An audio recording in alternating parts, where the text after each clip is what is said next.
ప్రకాశం జిల్లా Yerragondapalem YCP MLA Tatiparthi చంద్రశేఖర్కి పోలీసులు నోటీసులు అందించారు. తాటిపర్తి చంద్రశేఖర్ గతంలో మంత్రి నారా లోకేష్పై ట్విట్టర్లో అనుచిత వ్యాఖ్యలు చేశారని కొన్ని రోజుల కిందట కేసు నమోదు చేశారు. దీనికి సంబంధించిన విషయంలో 41A కింద నోటీసులు చంద్రశేఖర్కి పోలీసులు అందించారు. గతంలో అనుచిత వ్యాఖ్యలు చేసిన వారిపై పోలీసులు కేసు నమోదు చేసి నోటీసులు అందిస్తున్నారు. అయితే ఈ క్రమంలో ఉద్దేశపూర్వకంగానే పోలీసులు కేసు నమోదు చేస్తున్నారని వైసీపీ పార్టీ నేతలు అంటున్నారు. అక్రమ కేసులపై తమను లాగుతున్నారని మండిపోతున్నారు. ఇదిలా ఉండగా ఇటీవల Kadapa MP YS Avinash Reddy PA రాఘవరెడ్డికి కూడా నోటీసులు అందించారు. ఈ నేపథ్యంలో మాజీ మంత్రి కొడాలి నానిపై కూడా కేసు నమోదు చేశారు.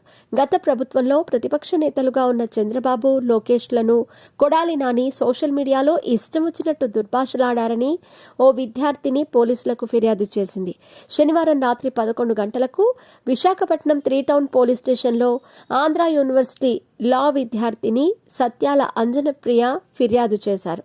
ఆమె ఫిర్యాదుతో పోలీసులు కేసు నమోదు చేశారు. గత వైసీపీ హయాంలో 5 ఏళ్లుగా కొడాలి నాని పత్రికా ప్రకటనలు, అసెంబ్లీ సమావేశాల్లో వాడిన భాషపై ఆమె ఫిర్యాదులో అభ్యంతరం వ్యక్తం చేశారు.